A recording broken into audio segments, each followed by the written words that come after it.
Assalamualaikum warahmatullahi wabarakatuh. Saya Via Yorma Yunita dengan NIM 1901552010066 dengan mata kuliah pengantar ilmu teknologi kemaritiman pada hari Selasa pukul 7.30 dan dosen pengampu Bapak Wiwin Kusuma Atmaja Putra. Baiklah, di sini saya akan menjawab soal-soal UTS atau ulangan tengah semester. Yang pertama, tuliskan dan jelaskan apa yang dimaksud dengan negara maritim.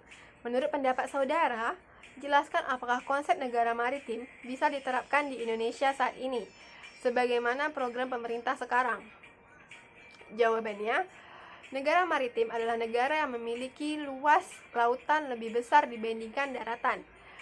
Indonesia merupakan negara kepulauan, yang 2/3 luas lautannya lebih besar dibandingkan daratannya, sehingga Indonesia termasuk ke dalam salah satu negara yang memiliki laut terluas di dunia.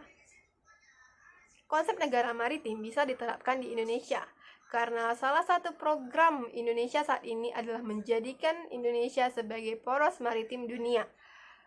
Untuk mendapatkan atau untuk menjalankan program tersebut, salah satu cara pemerintah yaitu dengan menerapkan dan membuat undang-undang kelautan yang akan menjadi payung hukum dalam pelaksanaan pemanfaatan kelautan secara optimal dan terintegrasi. Yang kedua, tuliskan visi umrah. Apakah visi tersebut telah bagus?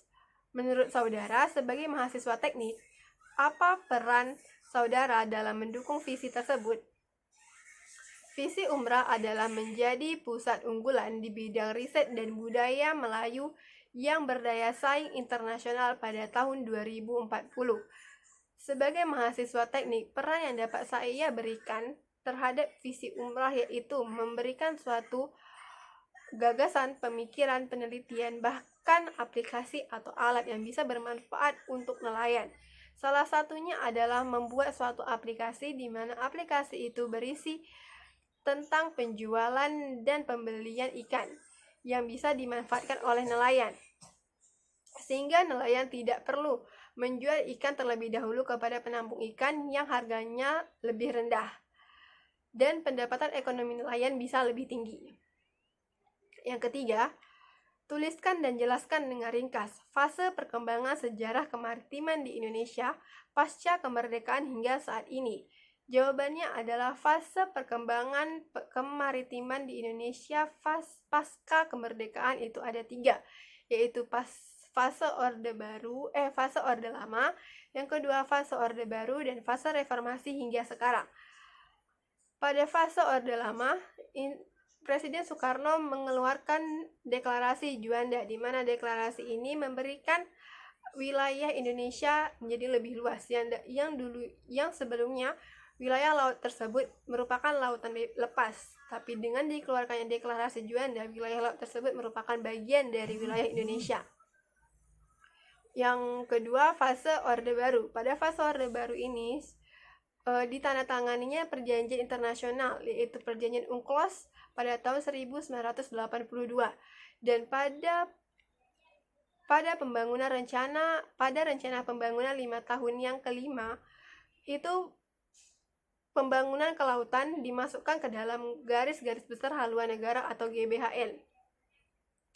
Dan yang ketiga, fase reformasi hingga sekarang. Pada fase reformasi adanya deklarasi Bunaken, di mana deklarasi ini dikeluarkan oleh Presiden B.J. Habibie untuk memberitahu kepada masyarakat Indonesia agar bisa memajukan wilayah lautnya. Kemudian pada masa Abdurrahman Wahid itu dibentuknya Kementerian Perikanan dan Kelautan.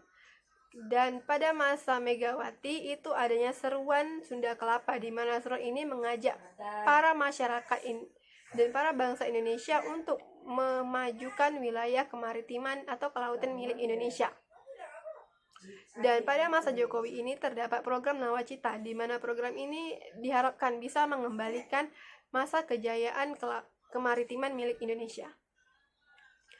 Yang keempat, salah satu faktor yang menyebabkan kemaritiman di Indonesia belum berkembang yaitu sumber daya manusia yang masih rendah. Terkait hal tersebut, menurut saudara, bagaimana cara meningkatkan sumber daya manusia masyarakat maritim? Jawabannya, cara meningkatkan sumber daya manusia masyarakat maritim yaitu yang pertama, dengan memberikan pelatihan kepada para nelayan dan para petani rumput laut. Yang kedua, bekerja sama dengan pihak swasta maupun pihak pemerintah terkait pembinaan masyarakat pesisir. Dan yang ketiga, mendirikan atau membuka sekolah vokasi bagi politeknik negeri dan Fakultas Perikanan dan Kelautan bagi perguruan tinggi negeri yang provinsinya memiliki sumber daya laut yang besar. Yang kelima, sebutkan dan jelaskan jenis-jenis sumber daya maritim. Menurut pendapat saudara, bagaimana cara memanfaatkan sumber daya kemaritiman yang berkelanjutan? Sumber daya maritim yaitu ada yang sumber daya bisa diperbarui dan sumber daya yang tidak bisa diperbarui. Sumber daya alam yang bisa diperbarui seperti perikanan, rumput laut, dan terumbu karang. Sedangkan sumber daya alam yang tidak bisa diperbarui yaitu seperti minyak dan gas bumi, timah dan bauksit dan mineral lainnya, serta di energi itu ada pasang surut, gelombang, arus, angin, dan lain sebagainya. Cara pengembangan kemaritiman secara berkelanjutan yaitu yang pertama dengan meningkatkan kawasan konservasi laut, dan yang kedua meningkatkan mitigasi bencana alam di daerah lautan dalam rangka melindungi masyarakat yang bekerja dan bertempat tinggal di wilayah pesisir.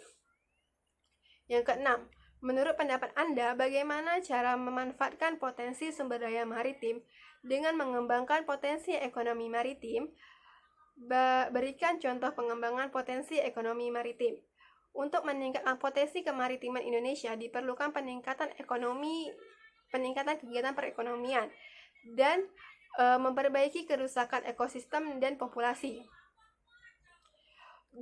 Dalam peningkatan ekonomi itu diperlukan suatu kegiatan yang bisa memberikan manfaat kepada masyarakat pesisir.